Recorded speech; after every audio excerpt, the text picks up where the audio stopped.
Bonjour à tous les amis et bienvenue dans cette nouvelle vidéo d'essai sur la chaîne Motors.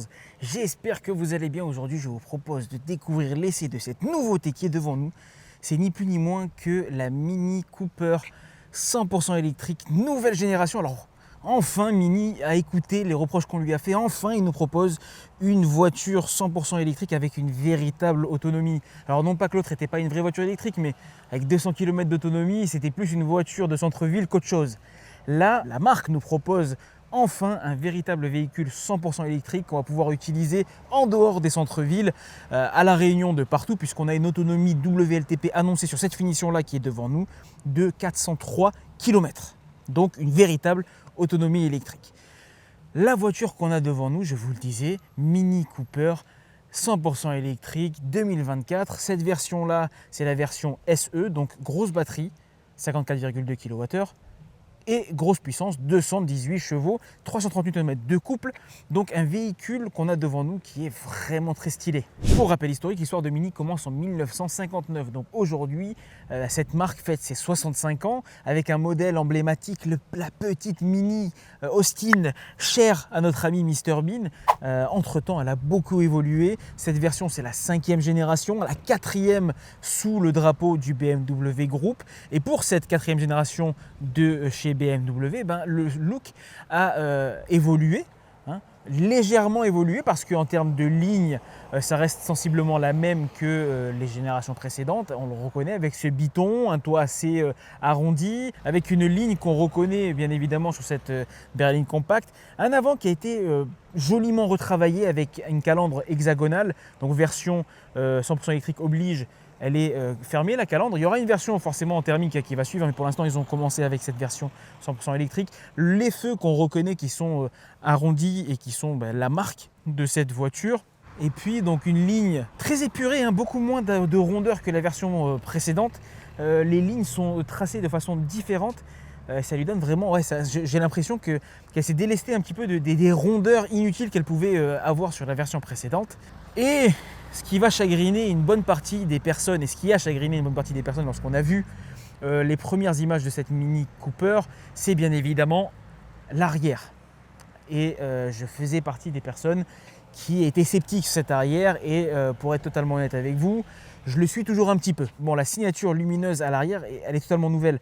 Alors, le designer ce matin nous expliquait d'où venait cette forme assez particulière. Elle vient du fait que sur la génération précédente, ils avaient lancé les feux Union Jack. On les voit, on voit ce que c'est les feux à l'effigie du drapeau du Royaume-Uni. Okay, c'est devenu tellement iconique de la marque qu'ils ont décidé de partir du feu Union Jack pour faire ce nouveau feu, ce qui explique cette ligne, ce design assez particulier.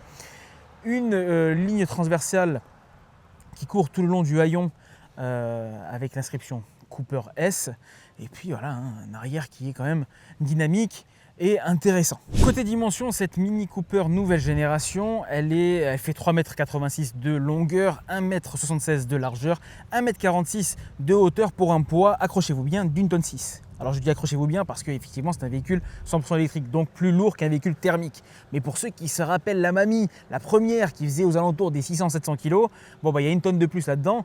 Bon, c'est pas les mêmes performances non plus. Alors si le design a été revu, retravaillé, allégé, épuré, l'intérieur en revanche, il a été totalement révolutionné. Et c'est là où ça va être le plus intéressant. Je vais vous emmener jeter un coup d'œil à cet intérieur, nouvelle génération de cette Mini. C'est parti. Alors juste avant d'entrer à l'intérieur, on va jeter un coup d'œil au coffre. Okay, on a un coffre Mini, 210 litres de volume de chargement. Alors c'est pas beaucoup. Ok, bon, ça reste une Mini. Et lorsque vous repliez les deux banquettes arrière qui se replient quasiment à plat, on obtient environ 800 litres de volume de chargement. Ok, ici, vous avez de l'espace de rangement pour vos câbles de recharge. D'ailleurs, puisqu'on regarde les câbles, on va regarder la trappe. Elle est où? Elle est ici, la trappe. Hop, ouverture de la trappe. Courant continu, courant alternatif. Tout est là. Hop, hop. Allez, on passe à l'intérieur. Allez, c'est parti les amis, je m'installe à l'intérieur de cette Mini Cooper 100% électrique.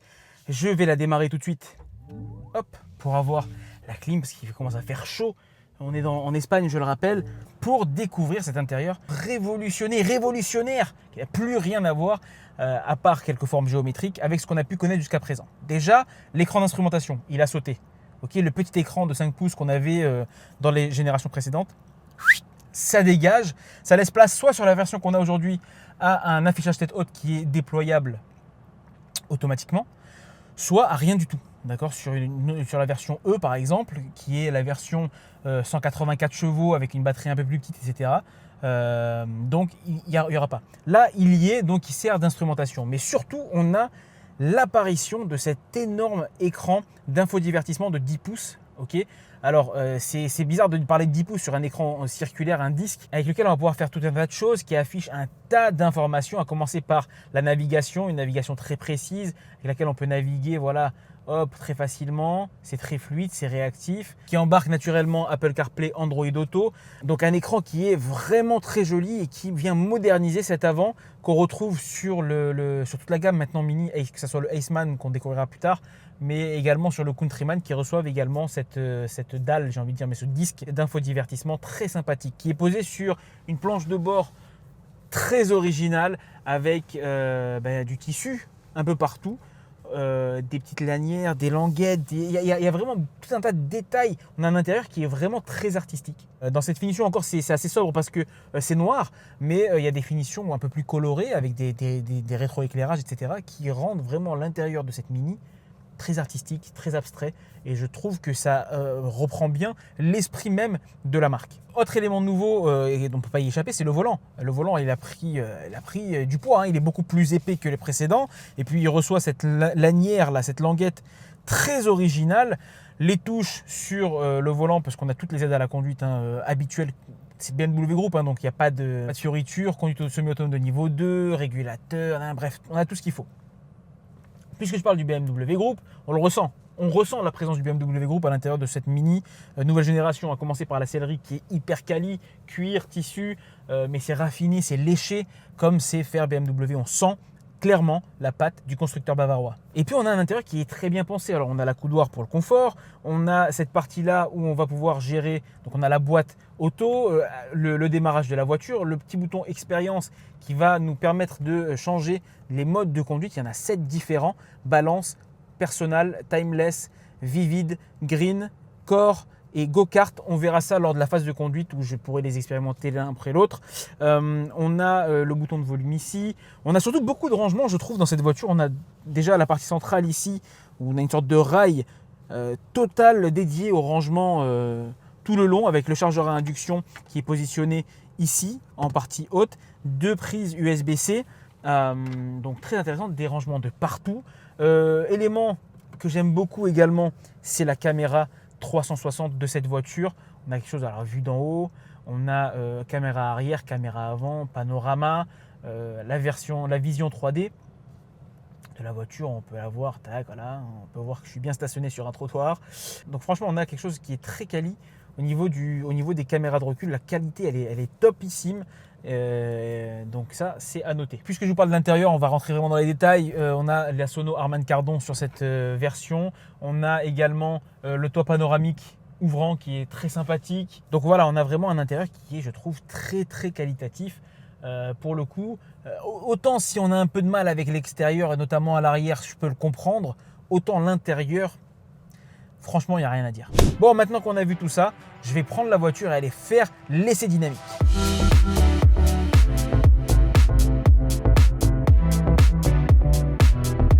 Allez les amis, on est parti pour l'essai dynamique de cette nouvelle Mini 100% électrique dans sa finition SE. Grosse batterie de 54,2 kWh, puissance de 218 chevaux, 330 Nm de couple, et puis une voiture qui fait pas mal de promesses. On s'en rappelle, hein, moi ce qui m'avait agréablement surpris sur la génération précédente, c'était le dynamisme de la voiture. Je sentais une voiture qui avait du peps, de la patate. Là j'en profite pour être sur une portion de route un petit peu rapide, pour m'en rendre compte. Alors je suis en mode go-kart, donc c'est le mode sport, et tout de suite on sent que la voiture elle en a sous le pied, donc ça c'est vraiment plutôt pas mal. Alors ce que vous entendez, c'est un des différents sons qui existent. Alors on a tout de suite, hein, on va se lancer dans cette présentation là, les différents modes de conduite. Donc là j'étais en go-kart, il y en a 7, je crois qu'il y a 7 expériences de conduite: go-kart, core, green, vivid, timeless, personal et puis balance. Ok, et chaque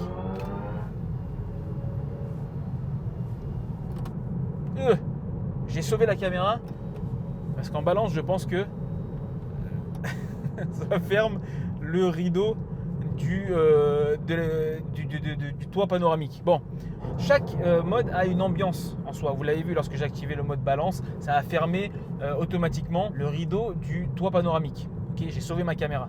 Mais chaque ambiance vous offre une expérience de conduite différente. Là, je suis en mode go-kart, route un petit peu. Là, il y a des petites routes comme ça avec des virages qui vont me permettre d'essayer le véhicule. Déjà, on sent que la voiture elle a quand même de la patate. Hein.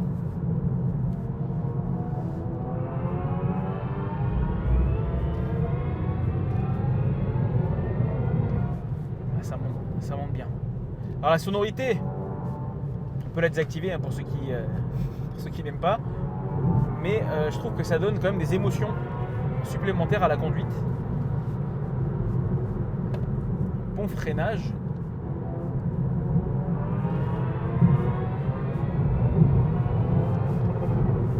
Wow. Ok, dynamique, elle l'est tout autant que la prédécesseur. C'est clair, net, précis. Il y a autant de patates dans celle-là que dans celle d'avant. Alors on va basculer un petit peu sur un mode un peu plus tranquille, histoire de se calmer un petit peu, voir un petit peu quelles sont les différentes ambiances. Voilà. Le mode corps, vous l'entendez, ambiance différente.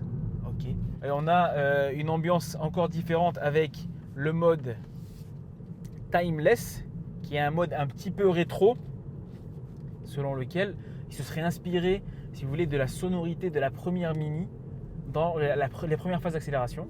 Je vais vous faire écouter ce son.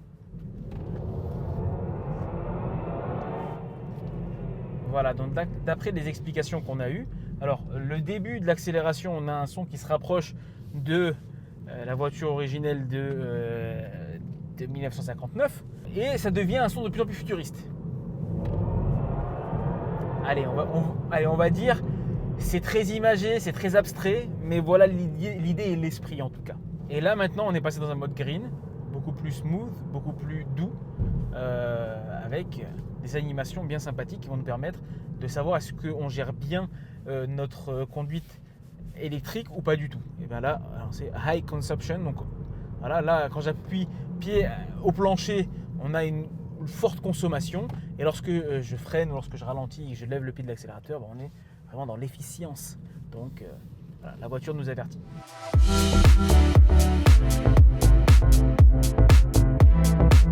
Ce que vous voyez là, c'est la réalité augmentée de la navigation. Ça, c'est vraiment un point que j'adore. On a une caméra qui va filmer la route et qui va vous montrer les flèches pour vous aider dans la navigation. C'est vraiment quelque chose de très stylé. On a déjà vu ça chez BM, hein, forcément, et j'aime beaucoup puisque c'est présent sur cette Mini. Un élément intéressant à noter lorsqu'on monte à l'intérieur de cette voiture, c'est forcément le confort à bord. Alors, on a une voiture qui propose un confort optimisé. Les sièges, la sellerie, elle est juste magnifique en cuir, etc., mais elle est bien enveloppante. On a un accoudoir pour le conducteur. On a une position de conduite très confortable. Sur la finition que j'essaie aujourd'hui, on a un affichage tête haute. C'est pas le cas de toutes les Mini Cooper. Là, je l'ai, donc il sert, lui, il fait office là pour le coup d'écran d'instrumentation. Il y a la navigation qui s'affiche, il y a la vitesse, il y a les limitations de vitesse, etc.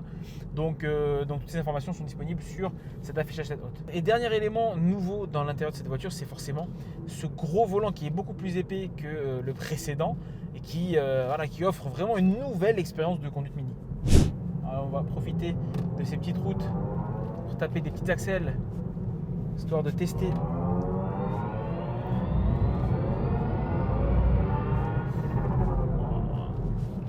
Ça a de la patate, les gars. Ça a vraiment c'est vraiment péchu.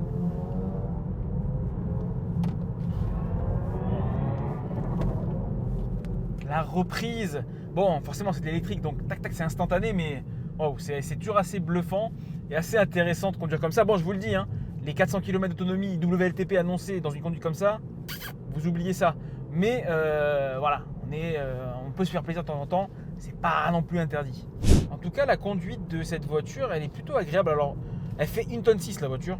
Et je ressens pas ça comme étant trop gênant sur les portions de route que je fais là pour l'instant. Je trouve qu'elle a une bonne réaction. je ressens pas forcément le poids.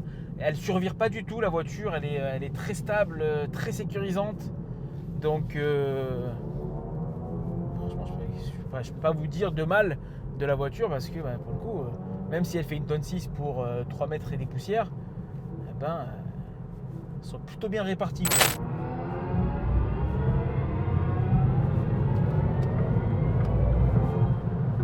Quel missile! Ça c'est clair, hein. Son dynamisme, elle ne l'a pas perdu. Elle est tout aussi dynamique, encore une fois je le répète, que la génération précédente. Donc si vous aviez déjà essayé la version précédente, que vous aviez trouvé ça plutôt péchu, rassurez-vous, celle-ci aussi. Franchement plutôt bluffant, hein. Je trouve que le comportement de cette voiture, il est quand même assez intéressant. Parce que je le trouve très polyvalent. C'est-à-dire que là, j'étais sur une portion de route, des petits virages, j'ai eu une conduite un peu dynamique, un peu speed, entre guillemets. La voiture est très incisive, elle répond à l'accélération. Alors, on peut parfois cogner la tête à l'appui-tête, donc ça, c'est plutôt intéressant. Et puis surtout, elle a un comportement sérieux dans des phases de conduite dynamique. Ajoutez à ça la conduite en centre-ville, avec un comportement parfaitement adapté. Là, je me suis mis en mode green, c'est le silence. On est tranquille, on roule pépère, la voiture s'adapte. Elle s'adapte parfaitement. Là, je prends un petit dodan. Hop, c'est très bien absorbé. C'est très bien insonorisé. On n'entend pas grand-chose à l'extérieur. Donc franchement, on est dans quelque chose qui est au final très caméléon entre un comportement sportif et dynamique lorsqu'il faut, mais également un comportement confortable, pépère lorsqu'il le faut. En termes de consommation, Mini annonce 14,7 kWh au 100 km.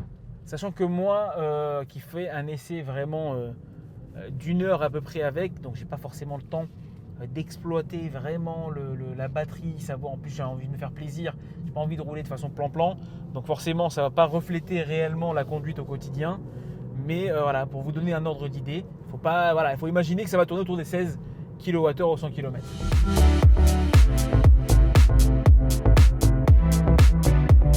Les amis, c'est l'heure désormais de faire le bilan de cet essai alors. Déjà, la voiture, c'est un kiff à conduire. Je vous le dis, elle est très péchue, elle a de la patate, elle a du peps, elle est confortable, elle est jolie à regarder. Donc la voiture, déjà, elle part avec beaucoup de points forts. Elle tient ses promesses aussi parce que Mini se devait de nous proposer quelque chose qui allait combler les manques de la précédente génération avec forcément cette autonomie qui était trop légère, trop light. Là, on a quasiment 400 km d'autonomie WLTP. Allez, en réel, disons 350. Alors pour nous, à La Réunion, c'est amplement suffisant. Clairement, pour nous, à La Réunion, 350 km, c'est amplement suffisant. Pour la métropole, pour le continent, etc., peut-être que pour les gens qui se tapent des trajets de 150 km aller-retour tous les jours, ça risque d'être un peu léger. Mais sinon, pour nous, pour notre territoire, elle est parfaitement adaptée. Donc une véritable autonomie qui va permettre à cette voiture de sortir des centres-villes, ça c'est un gros point fort. Autre point fort, son design avant. Ok, je précise bien avant parce que je la trouve franchement très moderne, très sexy. L'avant, je le trouve parfaitement réussi. Ce biton lui va très bien. Cette teinte jaune, elle est très sympathique. Je vous montrerai également la teinte bleue qui était présentée lors de ces essais et c'est vraiment franchement pas mal. Et là, c'est là où beaucoup de gens vont parler, là où beaucoup de gens vont jaser. Regardez, je vais le sélectionner. Tac, voilà cette partie-là qui va forcément poser problème à certaines personnes en termes de design parce que tout le monde ne peut pas adhérer à ce design. Ok, on a quelque chose qui est un vrai parti pris et beaucoup le regrettent. Ceci étant dit, peut-être que notre regard ne s'y est pas encore habitué, mais il finira par le faire, je n'en doute pas. Abordons maintenant le tarif de cette Mini Cooper électrique qui commence à partir de 34 000 €. Alors, ce qui est intéressant, c'est de la comparer avec le nouveau modèle qui vient d'être présenté il y a une dizaine de jours par Mini, c'est le Aceman. D'accord, on aura sensiblement les mêmes tarifs entre le Aceman petit SUV, nouveau petit SUV de la marque, et cette Mini Cooper qui est quand même l'icône emblématique de Mini. Donc à voir comment les deux vont trouver leur place. Alors forcément, c'est pas le même segment, mais en termes de tarification, on est quand même assez proche. Franchement, moi, si je devais faire le choix, j'irai vers le plus grand, plus puissant, plus d'autonomie. Ce sera à chacun aussi après de faire son choix. En tout cas, cette Mini Cooper SE, c'était un vrai kiff à essayer. Les amis, j'espère que cette vidéo vous a plu. Si c'est le cas, je vous invite à liker, partager, commenter cette vidéo, à me donner votre avis sur la Mini Cooper SE derrière et sur le nouvel Esprit Mini, bien évidemment. Je vous invite également à prendre soin de vous, de vos familles, de vos amis. Et puis on se dit à très bientôt sur la chaîne Motors pour un prochain essai. Ciao.